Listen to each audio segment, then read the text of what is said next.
Human rights commission of Pakistan کی جانب سے اسلام آباد کی نجی ہوٹل میں انسانی اسمگلنگ کی انسانی حقوق کے تناظر میں حال ہی میں جاری کردہ رپورٹ پر ایک ایڈوکیسی میٹنگ رکھی گئی۔ اس میٹنگ کا مقصد انسانی اسمگلنگ کے ذریعے مہاجرین کے حقوق کی خلاف ورزیوں کی جانب توجہ دلانا تھا۔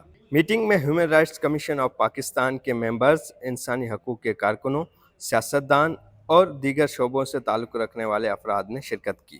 تقریب میں شریک شرکاء نے اس معاملے پر اپنا اظہار خیال کیا۔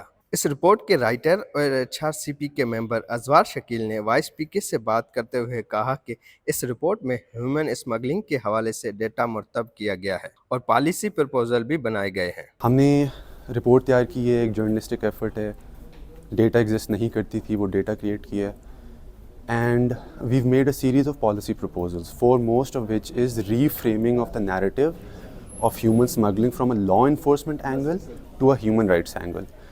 The existing laws are deficient on many fronts, but first and foremost is the fact that it views human smuggling as a criminal activity.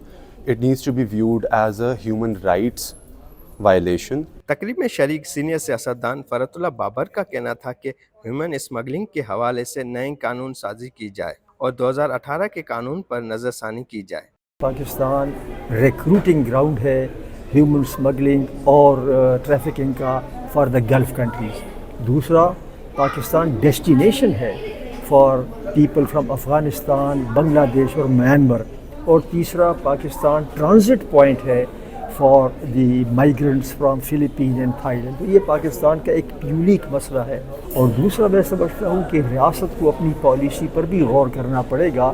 Afghan مہاجرین کو جس طرح ہم نے ٹریٹ کیا، تو یونائٹڈ نیشنز کے راپورٹیر نے کہا کہ اس سے ٹریفکنگ اور ری ٹریفکنگ افغان مہاجرین کی زیادہ بڑھ گئی ہے۔ تقریب میں شریک انسانی حقوق کے کارکنوں کا کہنا تھا کہ ملک میں غربت اور بے روزگاری کی وجہ سے نوجوان غیر قانونی راستے کے ذریعے اپنی جان جوخم میں ڈال کر بیرون ملک جاتے ہیں۔ تقریب میں شریک شرکاء کا یہ بھی کہنا تھا کہ اس مسئلے کے حل کے لیے آگاہی دینا بھی لازم ہے۔ آپ نے خود دیکھا ہوگا کہ ہمارے ملک میں اس وقت خاص طور پہ تو جو ہے نوجوانوں کا اور لوگوں کا جو ہے غربت کی وجہ سے، وجوہات تو ظاہر یہی ہیں، غربت کی وجہ سے، انسیکیورٹی کی وجہ سے لوگ جو ہیں وہ ملک چھوڑ کے جانا چاہ رہے ہیں۔ آج یہ جو ہمارے یہاں وکیل تھے تو انہوں نے بہت اچھے طریقے سے مقدمہ پیش کیا کہ کہاں کا استحصال کیا جاتا ہے اور انسانی اسمگلنگ کی روک تھام کے لیے FIA اور جو گورنمنٹ آف پاکستان ہے وہ کیا کیا اقدامات کرتی ہے لوگوں کو استحصال سے بچانے کے لیے۔ تقریب کے دوران HRCP کی جانب سے ہیومن اسمگلنگ پر بنائی گئی ڈاکیومنٹری بھی دکھائی گئی۔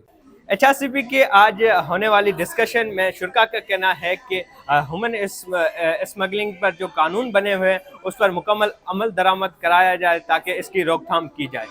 رانا مالی، voicepk.net، اسلام آباد۔ آپ کی خبر، آپ کی آواز، voicepk.net۔